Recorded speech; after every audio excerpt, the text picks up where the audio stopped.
Welcome to education with easy trick. आज हम लोग लाइट प्रकाश के बारे में डिस्कस करेंगे। ये फिजिक्स का सबसे इम्पॉर्टेंट टॉपिक है और इससे कम आपको 2 या 3 नंबर में किसी भी एग्ज़ाम में इससे रिलेटेड आपको क्वेश्चन मिलते हैं। तो आइए हम लोग जो है इस लाइट को अच्छे से डिस्कस करते हैं। जो भी इस चैनल पर नए हैं प्लीज़ चैनल को लाइक और सब्सक्राइब कर दीजिए और इससे रिलेटेड वीडियो आप जा कर के प्ले लिस्ट में चेक कर लीजिए, आपको इसकी पुरानी वाली वीडियो सारी मिल जाएंगे।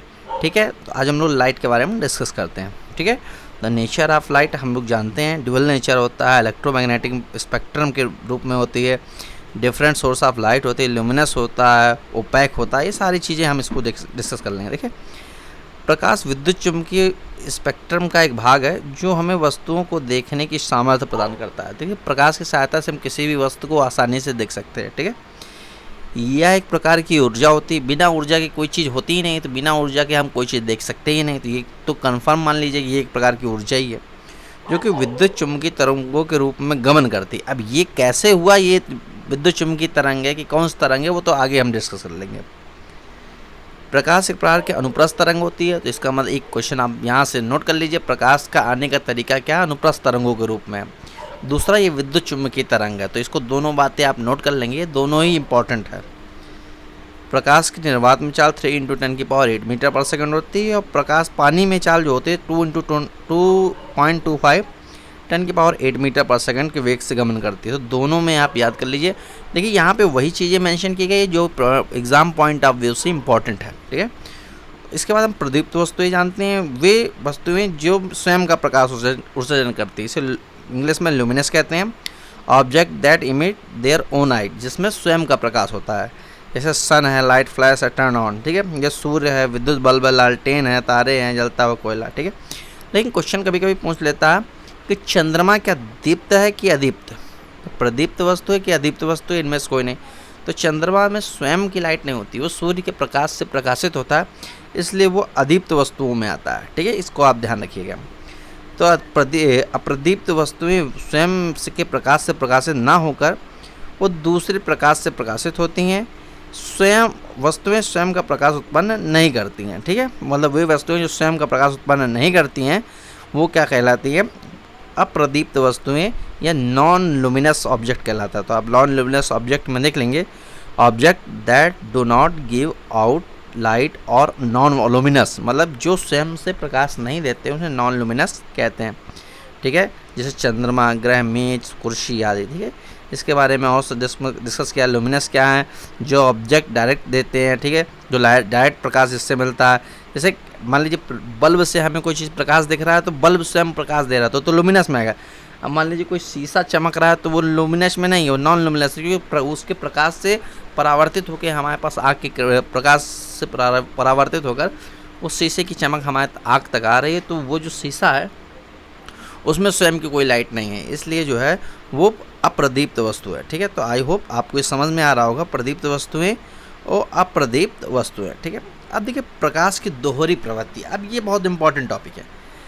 अब ये बहुत समय से पहले चला है कि लाइट एक वेव है कि लाइट एक पार्टिकल है। ठीक है, तो सबसे पहले लाइट के बारे में कोई कुछ नहीं जानता था, तो न्यूटन उस सबसे पहले आया। तो न्यूटन उस समय के इतने चर्चित वैज्ञानिक थे, वो जो भी कुछ कह देते थे वो सही मान लिया जाता था। तो न्यूटन ने सबसे पहले ये बताया कि जो लाइट है वो एक्चुअली पार्टिकल के रूप में चलती है। ठीक है, और जो पार्टिकल होती है वो वहाँ से लेकर के यहाँ तक का जो पार्टिकल होते हैं उनका जो मूवमेंट होता है उसमें काइनेटिक एनर्जी होती है, और काइनेटिक एनर्जी के कारण वो प्रकाश जो लाइट होती है वो जो प्रकाश के कण है, जो पार्टिकल हैं, वो हर जगह जो है मूवमेंट करते हैं।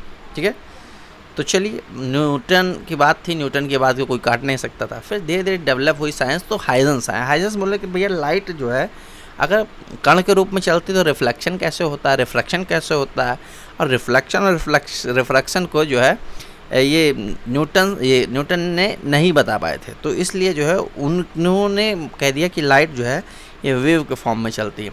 अब लाइट अगर वेव के फॉर्म में चलती है तो उसमें रिफ्लेक्शन और रिफ्रैक्शन उन्होंने दोनों बता दिया। ठीक है, चलिए इतना तक तो रहता तब भी ठीक था। तो लेकिन आगे आए मैक्स प्लांक। तो मैक्स प्लांक ने बोला कि वेव का मतलब है कि मीडियम। आपने पिछली कक्षाओं में पढ़ा होगा, तो वेव प्रकाश मतलब तरंगे वहीं उत्पन्न होती हैं जहाँ मीडियम होता है। तो भाई मीडियम मान लीजिए अर्थ के आसपास तो चलो मीडियम है, लेकिन जो सूर्य से लेकर के अर्थ तक का एरिया वहाँ तो मीडियम है नहीं, तो जो वहाँ मीडियम है नहीं तो ये लाइट प्रोपोगेट की कैसे, ये लाइट चली कैसे? इसका मतलब है कि भैया लाइट पार्टिकल के भी रूप में है और वेव के भी रूप में। तो यही जो मैक्सवेल ने बताया, तो जो प्रकाश की दोहरी प्रवृत्ति वो पार्टिकल के रूप में भी चलता है और वेव के रूप में चलता है, ठीक है। तो यही आपका प्रकाश की दोहरी प्रवृत्ति कहलाया, ठीक है। तो आई होप आपको ये समझ में थोड़ी स्टोरी आई होगी। अब इसके विषय में डिस्कस कर लेते हैं। प्रकाश का कभी कण के समान तथा कभी तरंग के समान व्यवहार करता है, ठीक है। प्रकाश की दोहरी प्रवृत्ति कहलाती है। प्रकाश की घटनाएं जैसे व्यतिकरण, विवर्तन, परावर्तन, ध्रुवण, अपवर्तन आदि व्याख्या प्रकाश के तरंग के सिद्धांत के द्वारा की जाती है, जबकि प्रकाश का वैद्युत प्रभाव, क्रॉम्पटन प्रभाव आदि जो है प्रकाश की कणिका सिद्धांत की पुष्टि करते हैं।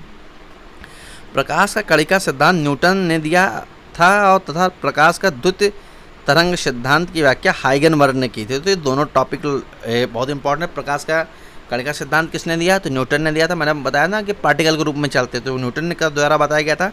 और तरंग का सिद्धांत हाइगनबर्ग के द्वारा बताया गया था, ठीक है। तो प्रकाश के व्यतिकरण को थॉमस यंग ने बताया था, इसको भी याद कर लीजिएगा। यंग स्लिट डबल एक्सपेरिमेंट है, उन्होंने इंटरफेरेंस या व्यतिकरण के रूप में ही किया था, ठीक है। तो मैक्सवेल ने विद्युत चुंबकत्व का गणितीय सिद्धांत को प्रतिपादित किया था। मैक्स प्लांक मैंने बोल दिया था। मैक्सवेल ही जो थे उन्होंने ही बताया था कि प्रकाश में ड्यूअल नेचर है, वो क्या बोलते हैं, इस कणों के रूप में भी चलता है और जो है इसके रूप में भी चलता है, वेव के रूप में भी चलता है, ठीक है। इसके बाद प्रकाश की विशेषताएं बता देते हैं, ठीक है। प्रकाश की चलने के लिए किसी भी माध्यम की आवश्यकता नहीं होती है, निर्वात में भी गमन कर सकता है, ठीक है। हम जानते हैं प्रकाश को चलने के लिए माध्यम की आवश्यकता नहीं होती है। प्रकाश हमेशा विद्युत चुम्बकीय तरंगों के रूप में गति करता है। प्रकाश का वेग जो होता है 3 × 10⁸ मीटर पर सेकंड होता है, जो कि सभी माध्यम में प्रकाश की चाल में सर्वाधिक है, ठीक है। क्योंकि सभी माध्यम में प्रकाश की चाल सबसे सर्वाधिक है, ठीक है। हाँ, प्रकाश हमेशा सरल रेखा में गमन करता है, ठीक है, ये भी ध्यान रखिएगा। प्रकाश जब ठोस या द्रव माध्यम में प्रवेश करता है तो प्रकाश का अपवर्तन होता है, ये आप ध्यान रखिएगा, ठीक है। तो ये सब फिनोमिना है, प्रकाश की विशेषताएं, इसको आप लोग पढ़ लीजिएगा, इससे एक आध नंबर के क्वेश्चन आ जाते हैं। अब हम प्रकाश का परावर्तन लिखते हैं, रिफ्लेक्शन समझ लेते हैं क्या होता है, ठीक है। तो रिफ्लेक्शन, प्रकाश का परावर्तन, reflection occur when light bounce off the polish surface like a mirror and change direction as a real. जब कोई लाइट किसी भी पृष्ठ से टकराकर उसी माध्यम में लौट जाए जिस माध्यम से आई हुई हो। प्रकाश में इस प्रकार की घटना को हम प्रकाश का परावर्तन कहते हैं, ठीक है। इसको आप ध्यान रखिएगा। जब किसी चिकने सतह पर आपतित होता है जो प्रकाश की किरण वापस लौटने की घटना को प्रकाश का परावर्तन कहलाती है, ठीक है। आपतित सतह जितनी अधिक चिकनी होगी वह उतनी ही अधिक मात्रा में प्रकाश का परावर्तन करती है, तथा जो सतह खुरदरी होती है वे कुछ मात्रा में प्रकाश को अवशोषित कर लेते हैं। तो ये भी आप ध्यान रखिएगा, जो प्रकाश का परावर्तन होता है जब कोई प्रकाश किरण किसी माध्यम में किसी पृष्ठ से टकराकर उसी माध्यम में लौट जाए जिस माध्यम से आई हुई हो, प्रकाश में इस प्रकार की घटना प्रकाश का परावर्तन कहलाती है, ठीक है। रिफ्लेक्शन के बारे में दिया हुआ है, तो इसमें क्या होता है, इसमें ध्यान देने वाली बात क्या है कि जो रिफ्लेक्शन में क्या होता है, इसके आप लोग वो पढ़ लेंगे रूल। तो इसमें जो नियम है, लॉ जो रिफ्लेक्शन, लॉ ऑफ रिफ्लेक्शन है, इसमें आपतित किरण, परावर्तित किरण तथा आपतन बिंदु पर खींचा गया अभिलंब तीनों एक ही पृष्ठ पर होते हैं, ठीक है। तो इसका नियम समझ लीजिए, आपतित किरण, ये आपतित किरण है, ये परावर्तित किरण है, तथा ये आपतन कोण पर खींचा गया अभिलंब तीनों एक ही पृष्ठ पर होते हैं, ठीक है। आपतन कोण का मान सदैव परावर्तन कोण के मान के बराबर होता है, मतलब कोण आई हमेशा कोणार्क के बराबर होता है। इंग्लिश में भी समझ लेते हैं, when A light ray hits non-luminous object, it is either refracted or absorbed. The light ray which hits the object is called incident ray. The light ray which bounce off the called the refracted ray. मतलब जो light आती है वो क्या बोलते हैं, incident ray होती है, जो टकरा के जाते हैं उसे रिफ्रैक्टेड बोलते हैं। उसके बीच में जो अभिलंब है उसे नॉर्मल हम लोग बोलते हैं, ठीक है। और जहाँ पे तीनों मिलते हैं इसको पॉइंट ऑफ इंसिडेंस बोलते हैं, ठीक है। इसको ध्यान रखेंगे, ये प्लेन मिरर है। तो आई होप आपको प्रकाश का परावर्तन समझ में आ गया होगा। प्रकाश का परावर्तन आपको समझ में आ रहा होगा, जब कोई प्रकाश किरण किसी पृष्ठ से टकराकर उसी माध्यम में लौट जाए जिस माध्यम से आई हुई हो। प्रकाश में इस प्रकार की घटना प्रकाश का परावर्तन कहलाती है, ठीक है। परावर्तन दो प्रकार से हो सकता है, मतलब रिफ्लेक्शन दो टाइप से होता है, एक रेगुलर रिफ्लेक्शन होता है, एक इरेगुलर रिफ्लेक्शन होता है, ठीक है। रेगुलर रिफ्लेक्शन कौन सा रिफ्लेक्शन होता है, जब किसी प्लेन मिरर से लाइट आती जाए टकरा के जाती रहे, ठीक है। मतलब कि क्या है, जब लगातार क्या बोलते हैं किसी भी प्लेन मिरर, जैसे मान लीजिए कोई प्लेन मिरर है उससे लगातार इंसिडेंट रे आए और टकरा के वापस जाएँ एक ही डायरेक्शन में, तो वो क्या होती है, रेगुलर रिफ्लेक्शन होता है। और जब कोई जो सरफेस होता है खुदरा होता है, तो वहाँ पे जब लाइट रे आती है तो क्या होती है, टकरा करके अलग अलग डायरेक्शन में मूव करना चालू कर देती है, ठीक है। तो इस तरीके के रिफ्लेक्शन को डिफ्यूज रिफ्लेक्शन या इरेगुलर रिफ्लेक्शन बोलते हैं, ठीक है। तो मतलब ये क्या है, रेगुलर रिफ्लेक्शन और इरेगुलर रिफ्लेक्शन। रेगुलर रिफ्लेक्शन क्या है, जब टकराने के बाद एक ही डायरेक्शन में लाइट मूव करती है तो क्या होती है, रेगुलर रिफ्लेक्शन। और जब किसी पृष्ठ की जो सतह होती है खुदरी होती है, जब उस पर लाइट रे इंसिडेंट करती है तो अलग अलग डायरेक्शन में मूव उसका होने लगता है, रिफ्लेक्शन होने लगता है, और कुछ तो लाइट वो ऑब्जर्व भी कर लेती है। तो इस तरीके से लाइट के रिफ्लेक्शन को हम इरेगुलर रिफ्लेक्शन बोलते हैं, जब उसकी डायरेक्शन सेम नहीं होती, ठीक है। अब हम प्रकाश के परावर्तन के बारे के नियम हम लोग हिंदी में समझ लेते हैं। आपतित किरण, परावर्तित किरण तथा आपतन बिंदु पर खींचे गए तल तीनों एक ही तल पर होते हैं। आपतन कोण का मान तथा आपतन कोण का मान परावर्तन कोण के मान के बराबर होता है, मतलब कोण आई यहाँ कोण आर के बराबर होता है, ठीक है। हम प्रकाश का अपवर्तन के बारे में डिस्कस कर लेते हैं। तो अपवर्तन में समझ लीजिए, जब कोई प्रकाश किरण किसी विरल माध्यम से सघन माध्यम में प्रवेश करती है, तो विरल देखिए इसमें विरल और सघन नहीं रखा, तो विरल माध्यम वो माध्यम होता है जहाँ प्रकाश की किरण क्या होते हैं, दूर दूर होते हैं, जैसे निर्वात वायु। समझ लीजिए विरल माध्यम वो माध्यम होता है जहाँ प्रकाश के जो मतलब पार्टिकल होते हैं, माध्यम के कण जो होते हैं वो दूर दूर होते हैं, जैसे निर्वात हो गया, जैसे वायु हो गया, यहाँ पे माध्यम कण दूर दूर होते हैं, ठीक है।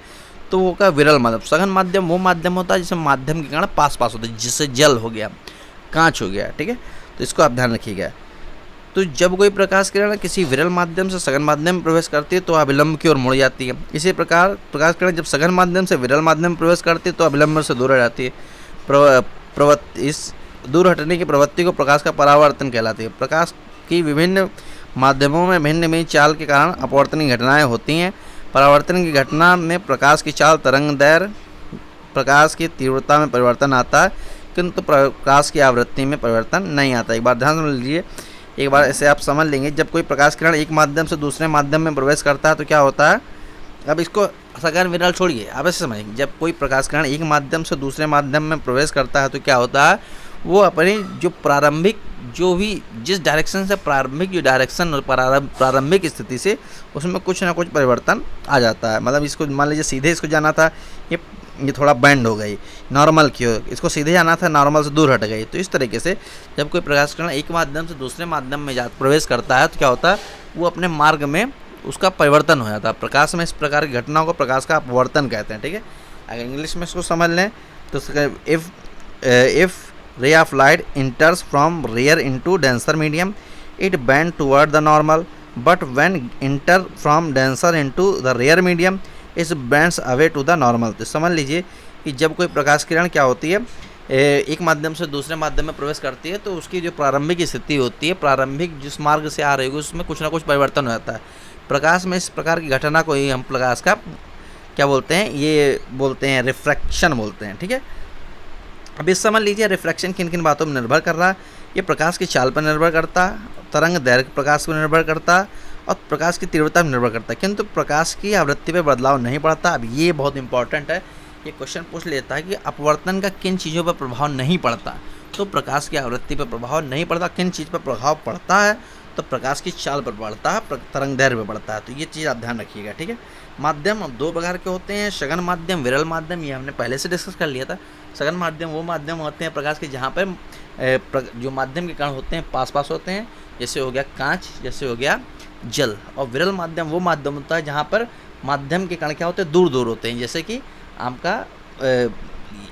आपका हो गया वायु हो गया, ठीक है, निर्वात हो गया, वैक्यूम हो गया, ठीक है, एयर वैक्यूम, ठीक है। अब इसमें थोड़ा सा जान लीजिए, जब प्रकाश किरण विरल माध्यम से सघन माध्यम में प्रवेश करती है तो बेटा अभिलंब की ओर झुक जाती है। इसको बहुत ही कन्फर्म आप समझ लीजिए। जैसे कि कोई क्वेश्चन मैं पूछ लूँ कि मान लीजिए कोई तालाब के किनारे कोई व्यक्ति खड़ा है, ठीक है, कोई तालाब के किनारे कोई व्यक्ति खड़ा हुआ है और उसको तालाब के अंदर मछली दिख रही है, तो मछली पर कहाँ निशाना लगाएगा, मछली के आगे लगाएगा, मछली के दाएं लगाएगा, मछली के बाएं लगाएगा, मछली के नीचे लगाएगा।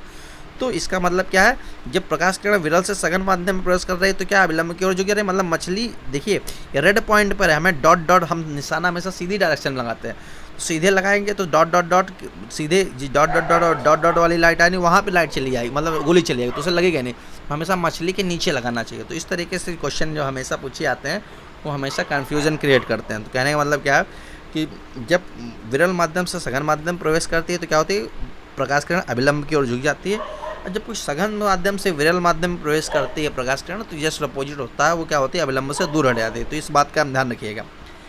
इसमें और ध्यान रखिए, प्रकाश इसके दो नियम होते हैं अपवर्तन के। इस आप जैसे पहले था उसमें प्रकाश के परावर्तन में आपतित किरण परावर्तन, जैसे कि आप आपतित किरण परावर्तित किरण तथा आपतन बिंदु से खींचा गया अभिलंब तीनों एक ही पृष्ठ पर होता है, तो इसमें भी होता, इसमें भी आपतित किरण परावर्तित किरण तथा अभिलंब तीनों एक ही समतल पर होते हैं। आपतन कोण की ज्यादा परावर्तन कोण की ज्या में एक निश्चित स्थिरांक होता है, मतलब ये जो आई और आर में एक निश्चित स्थिरांक होता है, ठीक है। इसको sine i upon sine r एक कांस्टेंट वैल्यू होती है, इससे स्नेल का नियम बोलते हैं, इसे माध्यम का अपवर्तनांक भी बोलते हैं, ठीक है। साइन आई जो साइन आर है इसको एन से डिनोट करते हैं, ये कांस्टेंट इसे एन से डिनोट करते हैं, इसे माध्यम का अपवर्तनांक कहते हैं, ठीक है। इसको आप ध्यान रखिएगा। निरपेक्ष अपवर्तनांक क्या होता है, refractive relative refractive index is when the first medium is not a vacuum और एयर। जब पहला कोई माध्यम वैक्यूम या एयर ना हो तब जो मीडियम बनता है, तब जो हम रिफ्रैक्टिव इंडेक्स निकालते हैं वो हमेशा क्या निकालता है, वो रिलेटिव रिफ्रैक्टिव इंडेक्स होता है, ठीक है। अब इसको समझ लीजिए, जब प्रकाश का अपवर्तन निर्वात से किसी अन्य माध्यम में होता है, ठीक है, निर्वात से किसी अन्य माध्यम में होता है तो आपतन कोण के साइन तथा अपवर्तन कोण के साइन का अनुपात को हम निरपेक्ष अपवर्तनांक कहते हैं, मतलब sine i upon sine r को ही हम लोग निरपेक्ष अपवर्तनांक कहते हैं, ठीक है। अपवर्तनांक का मान भिन्न भिन्न रंगों के प्रकाश के लिए अलग अलग होता है, मतलब अपवर्तनांक का मान हर एक रंग के प्रकाश के लिए अलग अलग होता है। जैसे लाल रंग के प्रकाश के लिए सबसे कम तथा बैगनी रंग के प्रकाश के लिए अपवर्तनांक का मान सबसे, जैसे लाल रंग के प्रकाश के लिए सबसे कम तथा बैगनी रंग के प्रकाश के लिए अपवर्तनांक का मान सबसे अधिक होना चाहिए। यहाँ पे होगा, यहाँ सॉरी इसमें सबसे कम लिखा हो तो यहाँ सबसे अधिक होता है, ठीक है, यहाँ सबसे अधिक आप नोट कर लीजिएगा। अपवर्तनांक का मान तरंग दैर्घ्य के बढ़ने के साथ साथ बढ़ता है तथा तापमान के बढ़ने के साथ अपवर्तनांक का मान घटता है, ठीक है। अपवर्तनांक का मान तरंग दैर्घ्य के बढ़ने के साथ साथ बढ़ता है तथा तापमान के बढ़ने के साथ साथ इसका मान घटता है। इसको आप ध्यान रख लेंगे। इसे एन से प्रदर्शित करते हैं। एन बराबर निर्वात में प्रकाश की चाल या माध्यम में प्रकाश की चाल होती है, ठीक है। जहाँ एन जो होता है, यहाँ पे जो एन, यहाँ पे मान लीजिए यहाँ ए एन बी लिखा हो ना, इसे एन बोलेंगे। अगर सीधे एन लिख दे तो ये क्या होता है, निर्वात में प्रकाश की चाल तथा किसी माध्यम में प्रकाश की चाल होती हैं। विभिन्न पदार्थों का अपवर्तनांक आप लोग नोट कर लेंगे, ये बहुत इंपॉर्टेंट चीज़ है। विभिन्न पदार्थों का अपवर्तनांक में वायु का अपवर्तनांक होता है 1.003, हीरे का अपवर्तनांक होता है 2.42, फ्लिंट कांच का होता है 1.65, जल का अपवर्तनांक होता है 1.33, क्राउन कांच का होता है 1.51, ठीक है। तो इस तरीके से आप अपवर्तनांक, कुछ हीरा है और आपका जल है और वायु है, इसका आप लोग ध्यान में रखेंगे तो आपको जो है हमेशा आने वाली क्वेश्चन में आपको प्रॉब्लम नहीं होती है, ठीक है। तो अब हम क्रांतिक कोण के बारे में डिस्कस कर लेते हैं। जब प्रकाश किरण सघन माध्यम से विरल माध्यम में प्रवेश करता है, ठीक है, तो जब प्रकाश किरण में सघन माध्यम से विरल माध्यम में प्रवेश करता है तो क्या होता है कि जो प्रकाश किरण होती है वो क्या होता है, अभिलंब से दूर हट जाए।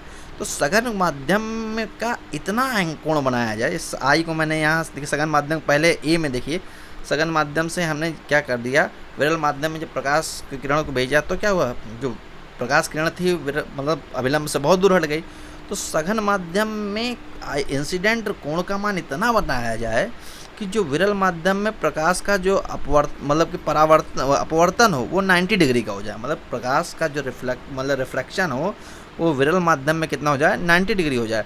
तो प्रकाश में ये जो कोण होता है, आई का जो एंगल होगा वही आपका क्रांतिक कोण कहलाएगा। तो इसको आप समझ लेंगे, जब हम सघन माध्यम में आपतन कोण के मान को धीरे धीरे बढ़ाते हैं तो उसके संगत विरल माध्यम में बनने वाले अपवर्तन कोण का मान भी साथ साथ बढ़ता जाता है। अतः सघन माध्यम में बना वह आपतन कोण जिसके लिए विरल माध्यम में बने संगत अपवर्तन कोण का मान 90 डिग्री हो जाए तो इसको क्रांतिक कोण कहते हैं। इसे सी से प्रकाश कहते हैं। वही मैंने कहा जब प्रकाश किरण सघन माध्यम से विरल माध्यम में प्रवेश करती है तो क्या होती है कि जो प्रकाश किरण होती है वो अविलंब से दूर हटती है। तो सघन माध्यम में इतना इंसिडेंट रे का मान बढ़ाया जाए, इंसिडेंट एंगल का मान बढ़ाया जाए कि विरल माध्यम में उसका वैल्यू 90 डिग्री हो जाए, तो ये आपका जो होता है क्रांतिक कोण कहलाता है। इसको सी से डिनोट करते हैं, ठीक है। इसको क्रिटिकल एंगल इंग्लिश में बोलते हैं। The critical angle is the angle of incident in the denser medium at the result in the an angle of reflection of 90 degree. मतलब कि हम यहाँ पे डेंसर मीडियम में इंसिडेंट एंगल इतना बढ़ाएं कि जो रिफ्लेक्शन हो 90 डिग्री का हो जाए, वही आपका क्रिटिकल एंगल कहलाता है। इसको हम लोग सी से डिनोट करते हैं। n=1/sin या n=1 cos भी हम लोग लिख सकते हैं, ठीक है। तो इस तरीके से हम लोग इसको क्रिटिकल एंगल इंग्लिश में भी हम समझ लेते हैं। हिंदी इंग्लिश तो दोनों को लिख करके हम लोग समझना है ताकि आपको आने वाले किसी भी किसी भी एग्ज़ाम में आपको प्रॉब्लम ना हो, ठीक है। इसके बाद प्रकाश के पूर्ण आंतरिक परावर्तन के हम विषय में डिस्कस करते हैं, ये भी बहुत इंपॉर्टेंट है।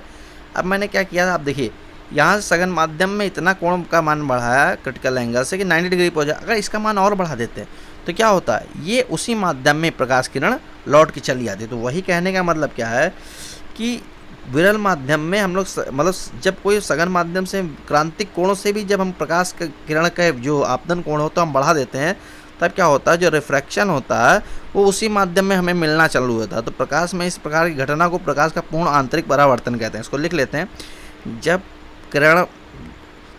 प्रकाश किरण जब किसी सघन माध्यम से विरल माध्यम में प्रवेश करती है तो आपतन कोण का मान क्रांतिक कोण के मान से अधिक हो जाता है, जिससे विरल माध्यम में प्रकाश किरण के अपवर्तन नहीं हो पाता बल्कि संपूर्ण प्रकाश किरण परावर्तित हो करके सघन माध्यम में वापस लौट आती है। तो प्रकाश में इस प्रकार घटना को पूर्ण आंतरिक परावर्तन कहते हैं। वो आप समझ रहे होंगे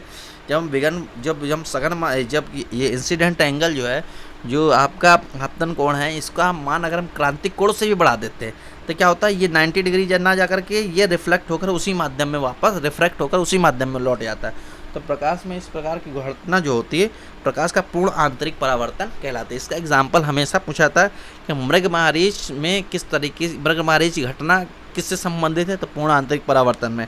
किसी नदी के पास खड़ा हुए मतलब किसी तालाब या स्वच्छ जल में अपना चेहरा स्वयं दिखने लगता है, ये क्या पूर्ण आंतरिक परावर्तन के कारण होता है। किसी पेड़ की छाया किसी जल के ऊपर बनने लगना, ये भी क्या बोलते हैं पूर्ण आंतरिक परावर्तन के कारण होता है। तो इसको आप ध्यान रखेंगे। इसको इंग्लिश में टोटल इंटरनल रिफ्लेक्शन बोलते हैं, ठीक है। तो ये आई होप इसको आपको समझ में आ रहा होगा। पूर्ण आंतरिक के लिए आवश्यक शर्तें क्या हैं। प्रकाश किरण सघन माध्यम से विरल माध्यम में प्रवेश कराना चाहिए। अब ऐसा विरल से विरल में नहीं होगा, सघन से विरल में होगा, ठीक है। प्रकाश किरण को सघन माध्यम से विरल माध्यम में प्रवेश कराना चाहिए और या सघन माध्यम और विरल माध्यम के पृथक्करण तल के आपतित होनी चाहिए, ठीक है।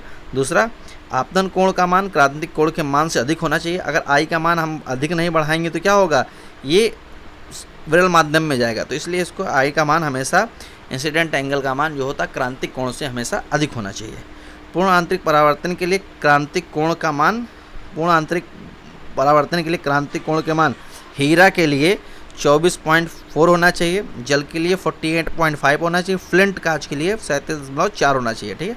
तो इंग्लिश में भी लिखा हुआ है टोटल इंटरनल रिफ्लेक्शन, आप लोग इसको पढ़ लेंगे। लिखा वही है जो मैंने इसको समझाया हुआ है, ठीक है। इसके बाद हम प्रकाश का विवर्तन देख लेते हैं। ये भी इंपॉर्टेंट है प्रकाश का विवर्तन। कभी कभी प्रकाश किरण जैसे मान लीजिए कभी बादल सूर्य के सामने बादल आता है तो बादल से क्रॉस होकर प्रकाश किरणें नहीं आ पाती, तो बादल के किनारे किनारे से हमें कई सारी प्रकाश किरणें जो हैं देखने को मिलती है। तो ये प्रकाश में इस प्रकार की घटना प्रकाश का विवर्तन कहलाता है, ठीक है। तो वही मैंने बताया हुआ है कि प्रकाश किरणें हमेशा सीधी रेखा में गति करते हैं, किंतु रास्ते में जब किसी अवरोध के किनारे पर थोड़ा मुड़ भी जाती हैं और तथा उसकी छाया में प्रवेश कर जाता है। प्रकाश किरण की इस घटना को प्रकाश का विवर्तन कहते हैं। प्रकाश के विवर्तन का मान अवरोध के आकार पर निर्भर करता है, ठीक है। इस तरीके से आप लोग समझ लेंगे। सूर्य का वास्तविक रंग ये है, जब आ जाता है सूर्य, मान लीजिए कोई बादल आ गया तो क्या होगा, ये जो शेड होते हैं प्रकाश किरण इधर उधर दिखाई देने लगती हैं, ठीक है, लाल पीला हरा नीला। तो इस तरीके से हमें प्रकीर्ण इस क्या बोलते हैं आपको विवर्तन देखने को मिलता है, ठीक है। अब यहाँ पे प्रकाश का प्रकीर्णन है, ये स्कैटरिंग ऑफ लाइट है, ये बहुत ही इंपॉर्टेंट टर्म है। अब इसको अब समझ लेते हैं क्या आता है। जब कोई प्रकाश किरण किसी ऐसे माध्यम प्रवेश करता है जिसमें धूल या अथवा सूक्ष्म पदार्थों के कण मौजूद हों तो प्रकाश उन कणों से टकराकर सभी दिशाओं में फैल जाता है। इस घटना को प्रकाश का प्रकीर्णन कहते हैं। ठीक है, तो ये बात आप ध्यान रखिएगा। जब मान लीजिए कोई वह कण जिसकी जो आवृत्ति जिसकी जो तरंग दैर्घ्य जो होती है सूर्य के प्रकाश की तरंग दैर्घ्य से कम होती है, तो क्या होता है जब कोई व्हाइट लाइट किसी मान लीजिए स्मॉल पार्टिकल है इसमें एंटर करती है, जब कोई प्रकाश किरण किसी स्मॉल पार्टिकल में जब एंटर करती है तो क्या होती है, वो स्मॉल पार्टिकल व्हाइट लाइट को पहले ऑब्जर्व कर लेता है, फिर क्या होता है चारों दिशाओं में उस प्रकाश को वो फैला देता है। उसे ही स्कैटर्ड ऑफ लाइट बोलते हैं, स्कैटरिंग ऑफ लाइट बोलते हैं। ठीक है, अब इसके एग्जाम्पल क्या है, जैसे बादल का आकाश का नीला दिखाई देना, ये किसका संबंधित है, स्कैटरिंग ऑफ लाइट मतलब प्रकाश के प्रकीर्णन से संबंधित है। समझ लीजिएगा, बादल का नीला दिखना प्रकाश के प्रकीर्णन से संबंधित है। ठीक है, और इसके बाद क्या बोलते हैं, आपको 36 दिशा में 36 स्थिति पर सूर्य का लाल दिखना, ये भी प्रकाश के प्रकीर्णन से संबंधित है। और इसमें अपवर्तनांक इसमें रिफ्रैक्शन भी संबंधित है। ठीक है, इसलिए जो है आप लोग इसके एग्जाम्पल हमेशा देख लीजिएगा। प्रकाश का नीला दिखना, कभी कभी क्या होता है बादल सामने आ जाता है, जब बादल हो जाता है क्लाउड दिखने लगता है तो क्या होता है प्रकाश हमें कभी कभी काला दिखाई देता है, कभी कभी रिफ्लेक्शन टोटल हो जाने के कारण हम लोग क्या रिफ्लेक्शन हो जाने के कारण हमें क्या सफ़ेद भी बादल दिखाई देने लगता है। तो इस तरीके से ध्यान रख लीजिए, इसका एग्जाम्पल जरूर याद कर लीजिएगा। इसे आकाश का नीला दिखाई देना इसका सबसे बड़ा एग्जाम्पल है, और 36 स्थिति में सूर्य का लाल दिखाई देना ये भी जो है स्कैटरिंग ऑफ लाइट का ही बहुत बड़ा एग्जाम्पल है। ठीक है, अब इसके बाद हम लोग क्या करते हैं, प्रकाश के विसरण के बारे में डिस्कस कर लेते हैं। तो जब प्रकाश की किरणें किसी ठोस वस्तु या खुरदरी सतह पर टकराती हैं तो उस तल में विभिन्न बिंदुओं पर प्रकाश के आपतन कोण का मान अलग अलग होता है, जिससे परावर्तित होने वाला प्रकाश एक निश्चित दिशा में ना जाकर अलग अलग दिशाओं में प्रसारित होता है। इस घटना को प्रकाश का विसरण या प्रकाश अथवा विसरित परावर्तन कहते हैं। तो वही कहने इरेगुलर रिफ्लेक्शन में जैसे था, जब सतह क्या थी, खुरदरी थी, तो प्रकाश का जो रिफ्लेक्शन था वो एक ही डायरेक्शन में ना होकर के अलग अलग डायरेक्शन में हो रहा था। ठीक है, तो ये घटना आपका प्रकाश का विसरण कहलाती है, विसरित परावर्तन कहलाती है। ठीक है, इसके बाद प्रकाश का वर्ण विक्षेपण, ये भी अपने आप में इंपॉर्टेंट है। जब कोई श्वेत प्रकाश किरण किसी प्रिज्म से होकर गुजरता है तो श्वेत प्रकाश किरण में 7 रंगों का कॉन्टेंट होता है। पहले आप समझ लीजिए, जो श्वेत प्रकाश किरणें होती है उसमें 7 रंगों का कॉन्टेंट्स होता है। तो कहने का मतलब क्या है, जब कोई श्वेत प्रकाश किरण किसी प्रिज्म से होकर गुजरता है तो 7 रंगों में वो विभक्त हो जाता है। प्रकाश में इस प्रकार की घटना को प्रकाश का वर्ण विक्षेपण कहते हैं। तो वही कहने का मतलब है, श्वेत प्रकाश किरण 7 रंगों से मिलकर बना होता है। जब सूर्य का श्वेत प्रकाश किरण किसी प्रिज्म से होकर गुजरता है तो श्वेत प्रकाश के रूप में अपने विविध रंगों में विभाजित हो जाता है। तो प्रकाश किरण की विक्षेपण को इसको वर्ण विक्षेपण कहलाते हैं। अब समझ लीजिए क्वेश्चन पहला उठता यही है कि प्रकाश का जो सूर्य का प्रकाश वो किस रंग का है, तो समझने वाले वो श्वेत प्रकाश किरण है। ठीक है, अब दूसरी बात क्या है, अपवर्तनांक किसका ज़्यादा होता है किसका कम। तो सबसे ज़्यादा झुकी कौन सी लाइट है, वायलेट लाइट, और सबसे कम कौन सी झुकी है, रेड लाइट। तो इसका मतलब अपवर्तनांक किसका ज़्यादा है, वायलेट का, और रेड लाइट का सबसे कम होता है। सबसे ज़्यादा स्पीड किसकी होती है, तो सबसे पहले ज़्यादा रेड इसकी स्पीड किसकी होती है, रेड की। सबसे कम किसकी होती है, वायलेट की, तभी तो इतना ज़्यादा झुक गई है।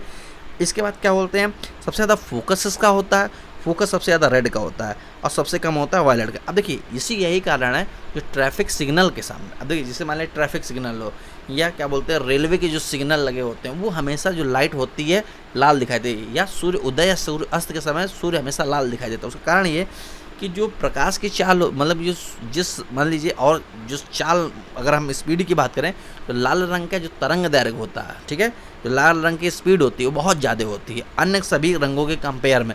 यही कारण है सूर्य उदय सूर्य अस्त के समय हमें क्या बोलते हैं, सूर्य लाल दिखाई देता है। और जो ट्रैफिक सिग्नल के आगे भी सूर्य जो लाइट लगाई जाती है वो लाल लगाई जाती है। यही कारण है कि क्योंकि सूर्य उदय चाहे मतलब सनसेट हो चाहे सन राइज हो, उस समय क्या होते हैं जो सूर्य होता है वो मैक्सिमम डिस्टेंस पे होता है क्षैतिज से, मतलब कि हॉरिजॉन्टल से।